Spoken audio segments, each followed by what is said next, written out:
Taste లో good, సిటీలో street food, నగర వాసులను ఉవ్విళ్లూరిస్తున్న వీధి తినుబండారాలు. పూర్తి వివరాలకు చదవండి రేపటి సాక్షి దినపత్రిక. రంగారెడ్డి జిల్లా నార్సింగిలో విషాదం చోటు చేసుకుంది. మై హోమ్ అవతార్ అపార్ట్మెంట్లో 18వ అంతస్తు నుంచి కూతురుతో కలిసి తల్లి దూకి ఆత్మహత్యకు పాల్పడ్డారు. దీంతో అపార్ట్మెంట్ వాసులు ఒక్కసారిగా భయభ్రాంతులకు గురయ్యారు. అయితే భర్తతో గొడవపడి క్షణికావేశంలో ఈ సూసైడ్ చేసుకున్నట్టు పోలీసులు అనుమానిస్తున్నారు.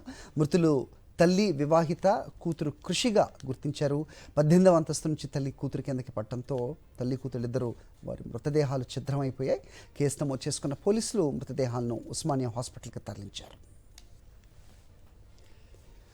ఘటనపై అప్డేట్స్ మా కరెస్పాండెంట్ సుష్మితని అడిగి తెలుసుకుందాం. సుష్మిత, నిజంగా విషాదం.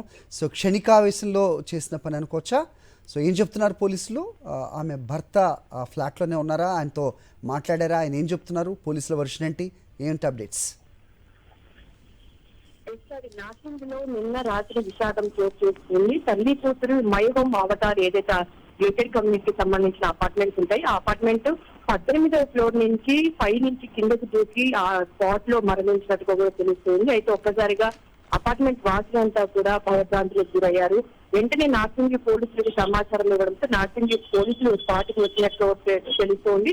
స్పాట్కు వచ్చిన పోలీసులు వెంటనే మృతదేహాలను ఉస్మానియా ఆసుపత్రికి తరలించారు. అయితే కేసు నమోదు చేసినట్టుగా కూడా తెలుస్తుంది. పూర్తిగా వివరాలు సేకరిస్తే అందులో భర్తతో గొడవ పడినట్టుగా తెలుస్తుంది.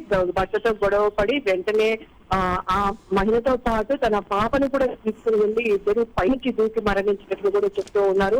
అయితే ఆ మహిళ వయసు దాదాపు మానస అనే మహిళ 30 సంవత్సరాలు ఉన్నట్టుగా కూడా తెలుస్తుంది. అలాగే వారి పాప ఎవరైతే ఖుషిగా ఉందో తన వయసు 3 సంవత్సరాలు ఉన్నట్టుగా కూడా తెలుస్తుంది. సో ఇద్దరు కూడా భర్తతో గొడవ పడిన తర్వాత ఒక్క క్షణం కూడా ఆలోచించుకొని చిన్న పాపతో వెళ్లి ఆ మహిళ పైనుంచి 18వ ఫ్లోర్ నుంచి దూకి మరణించినట్టుగా కూడా తెలుస్తుంది. పైనుంచి దూకడంతో ఒక్కసారిగా తలలు కూడా చిత్రమైనట్టుగా కూడా తెలుస్తుంది. సో అక్కడ అపార్ట్మెంట్ వాసులందరినీ కూడా పక్కకు పంపించి వేసి 2 మృతదేహాలను కూడా ఆసుపత్రికి తరలించారు పోస్ట్ మార్టం నిమిత్తం. సో నార్సింగి పోలీసులు ప్రస్తుతం కేసు నమోదు చేస్తున్నారు. దీనిపైన పూర్తిగా దర్యాప్తు చేస్తున్నారు.